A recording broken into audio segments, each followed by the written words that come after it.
Hello there, I just want to make a quick video to make a demonstration of a pair of gloves. So I know it's winter time or coming up to springtime and nobody likes to have cold, wet hands and cold and wet feet. And a lot of people ask on Facebook groups, what's the best pair, what's the best brand, what's the best make to wear.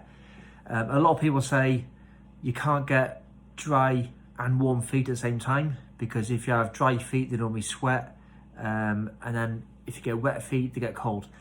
You see the same sort of makes coming up all the time. A big make you see all the time is Sealskinz, and I've had a pair of sealskin gloves for years. I haven't bought the socks because I was very disappointed with the gloves. They aren't 100% waterproof. I know my gloves are a couple of years old, but they did the exact same thing when they were new. So I don't really want to buy a newer pair or a pair of the expensive socks because I don't think they would work. And unless someone else can prove to me with the same test I'm going to do now, then I probably wouldn't buy them, and I would definitely not recommend them. So it says on the box and it says on the advertisement here, Sealskinz are waterproof. Waterproof and breathable. So that's what it says.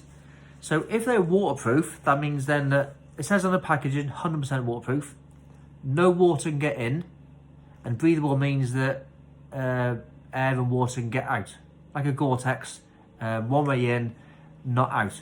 So what I'm going to do, I'm going to compare a rubber glove, which we know is 100% waterproof, to the sealskin glove.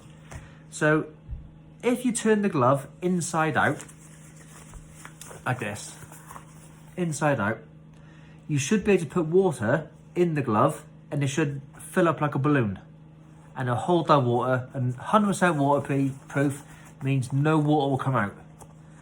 And then also doing the same thing with the sealskin glove, if you turn that inside out, you should be able to fill up full of water and it should expand and fill up like a glove. Okay, so I'm going to move over to the sink. I'm going to turn the glove inside out. I'm going to turn the sealskin glove inside out. I'm going to fill it full of water and I'm going to demonstrate to you what I mean by 100% waterproof and not 100% waterproof. Okay, so just go to the sink. Okay, so like I said, here's the rubber glove and you turn it inside out. So if you fill it full of water, no water should escape and that should fill up like a balloon. So if I get the water, you can put it around there and fill up.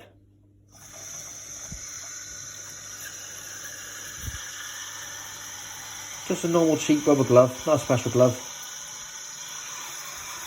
You see that.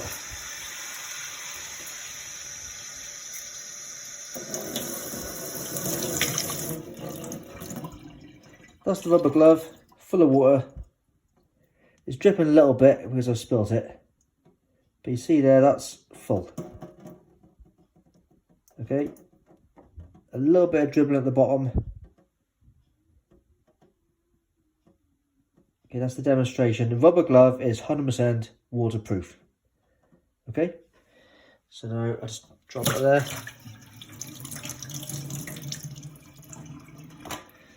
Right, so here's the sealskin glove. So I'll do the same thing, turn it inside out. There we go.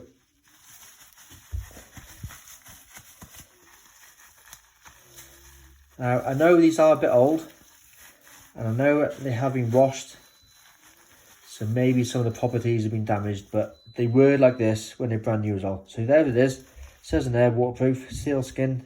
These are the real make, not cheap Chinese copies. Put the same tap over there.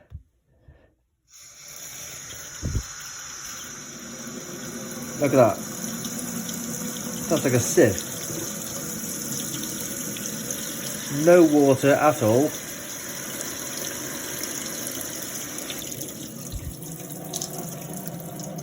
That's not waterproof at all.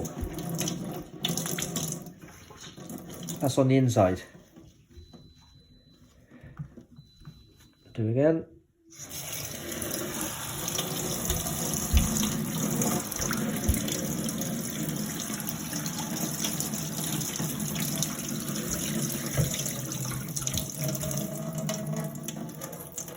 Okay, so that's inside out. So that means water will go in the glove. Just to demonstrate, I might as well do the other glove because it says it's breathable.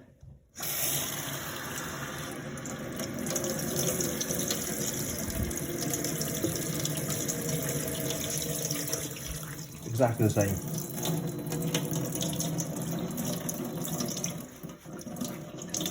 So they're not waterproof. So anybody who tells me that sealskins are waterproof, they're not. However, there is something though. There is good news. So I do wear the sealskins in winter. I do wear them in the rain, and I do wear them when it's a bit cold. If it goes really, really cold, obviously they're not Arctic gloves and you will get cold hands. But if you ride hard enough, say 30, 40 mile bike ride, even if you've got wet hands from sweat or from the rain, as long as your hands are warm, they do stay warm. Because, yeah, as long as you train hard enough, you're going to sweat, you're going to get warm on the inside. They do keep the heat in.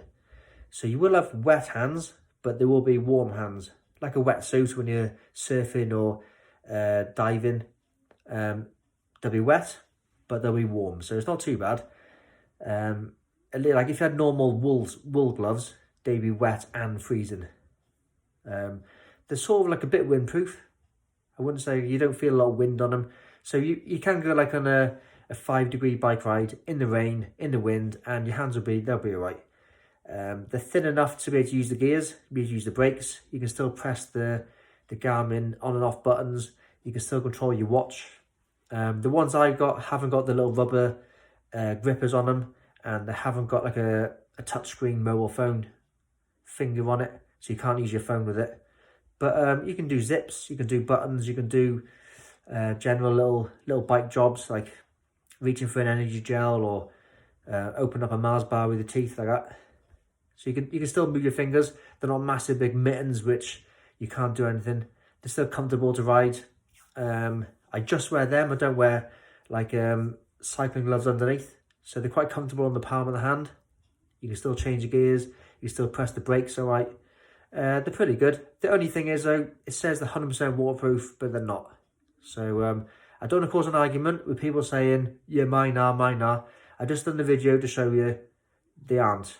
Yeah, they are old, but I think they were just the same as that years ago. They've never been 100% waterproof. Okay, thanks for the little video watch, and I'll look out for the argument underneath. See you later.